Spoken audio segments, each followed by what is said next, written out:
রফিকুল ইসলাম মাদানির সাথে যা করা হয়েছে, তাকে একটি নর্তকী মেয়ে চেনেন, তার সাথে করে দর্শক শ্রোতা পুরো ভিডিওটা শুনবেন।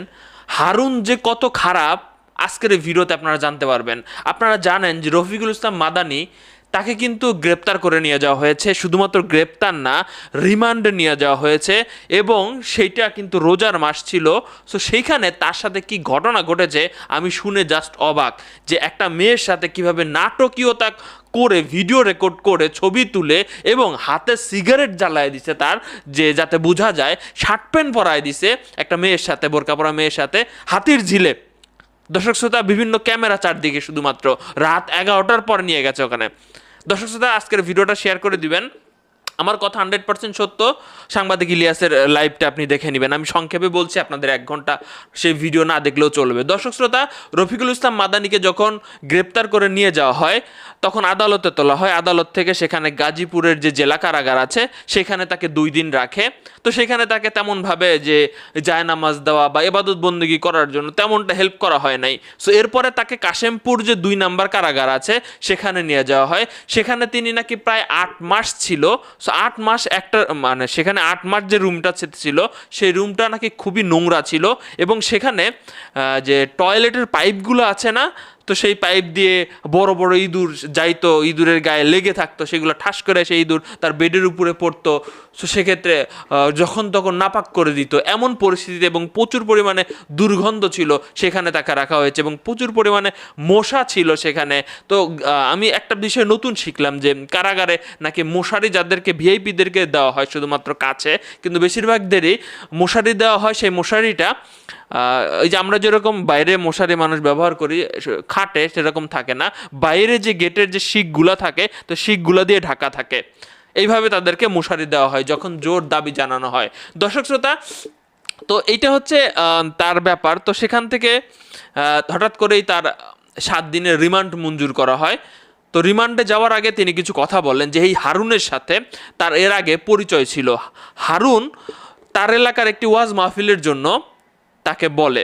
তো সেক্ষেত্রে সেই দিন তার চট্টগ্রামে একটি ওয়াজ মাহফিল ছিল, সিট খালি ছিল না, তবুও অন্য আরেকজনের মাধ্যমে রফিকুল ইসলাম মাদানিকে তারা রাজি করায়, এবং যার মাধ্যমে রাজি করায় সে রফিকুল ইসলাম মাদানিকে বলছিল যে হারুনের কথা তুমি শোনো, তাহলে যখন তখন প্রশাসনিক কোনো হেল্প লাগলে তুমি হেল্প পাইতে পারো। তো এরকম একটা আশা থেকে বা এরকম কথা শুনে সে কিন্তু বলছিল যে আমি তাহলে কিভাবে যাব একে টাইমে, এত কিভাবে ম্যানেজ করব। তখন হারুন হেলিকপ্টার দিয়ে তারা নিয়ে যায় তাদের এলাকায় ওয়াজ মাহফিল করানোর জন্য, এবং সেখানে পাশে বসে থাকে ওয়াজ মাহফিল যখন করে রফিকুল ইসলাম মাদানি, এবং তার বাসায় নিয়ে যায় বা বিভিন্ন ধরনের আপ্যায়ন করে।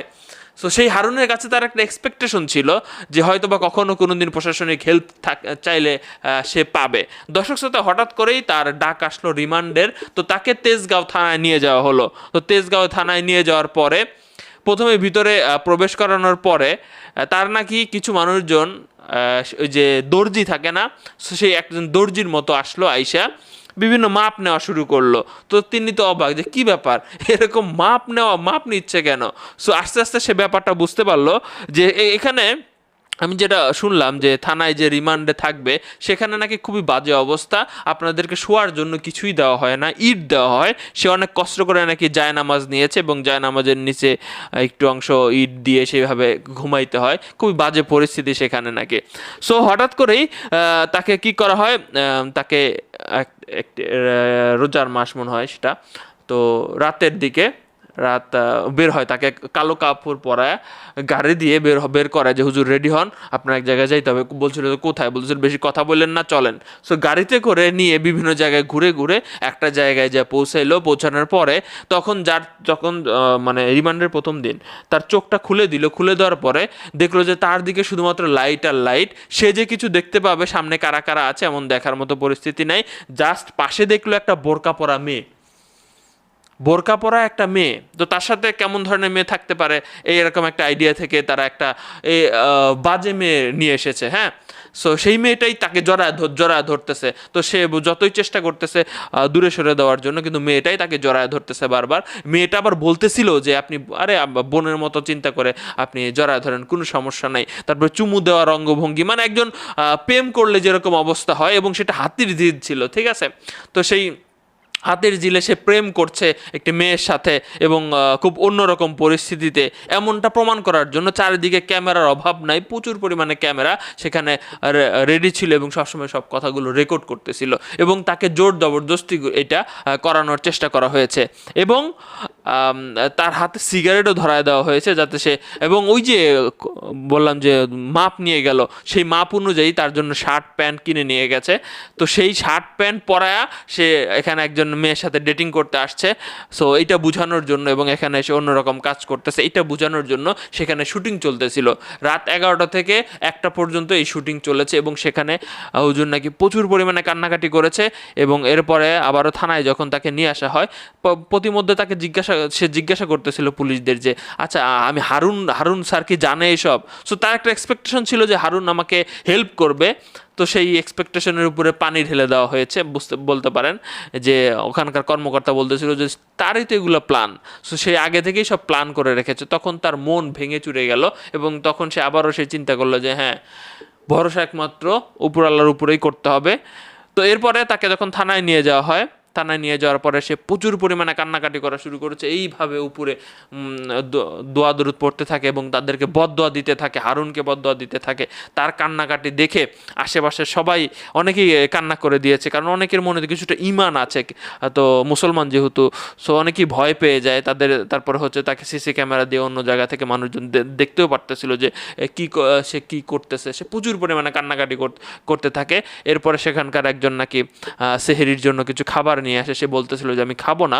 তো শেষ পর্যন্ত সেই পুলিশ সদস্যটা নাকি বলতেছিল যে আপনি না খাইলে আমিও খাবো না। তো এমন ব্যাপার দেখে কিন্তু তারা শেষ পর্যন্ত রাজি হয়। তো রাজি হওয়ার পরে সেহরি করে এবং চতুর্থ দিনে নাকি তাকে হারুনের কাছে নিয়ে যাওয়া হয় এবং হারুনের সাথে দেখা করার পর হারুন এমন একটা ভাব নিচ্ছিল যে সে কিছুই জানে না। সে দেখা হওয়ার সাথে সাথে বলতেছিল যে আরে হুজুর, যে আপনি আমার থানায়, আমি তো জানিই না, এই তোরা ঠিকমতো যত্ন নিছিস তো। এবং বিশাল বড় একটা সেই হারুনের ভাতের হোটেলে তাকে আপ্যায়ন করা হয়। সো পরের দিনে নাকি তিনি অসুস্থ হয়ে যায়, তার রিমান্ড 7 দিন পূরণ হয় না। তো এই হচ্ছে তার বর্ণনা, অর্থাৎ তার রেকর্ড তারা রেখে দিয়েছিল। এবং এক পর্যায়ে তিনি অতিষ্ঠ হয়ে বলছিলেন যে আমি এরকম আর বক্তব্য দিব না, এই কথাও তিনি বলতেছিলেন। তো তার সাথে এমন কিছু ঘটেছে এবং তাকে বিভিন্ন এমন জায়গায় রাখা হয়েছে, দুর্গন্ধ, তাকে অনেকে এসে আতর দিত, সে আতর মুহূর্তের মধ্যে ফুরিয়ে যাইতো। সো খুবই, এখনও নাকি সে ভুলতে পারে না তার এইসব কথা, যখন মনে হয় যে তাকে দিয়ে কেমন একটা নাটক সাজানো হয়েছে। পাপের শাস্তি দুনিয়াতেই পাচ্ছে হারুন এখন পলায় থাকা লাগতেছে। যারা এই নাটক মঞ্চস্থ করেছে তারা এখন কোথায়? পাপের শের পুড়ে গিয়েছিল, যেটা বুঝতে পারতেছেন আপনারা।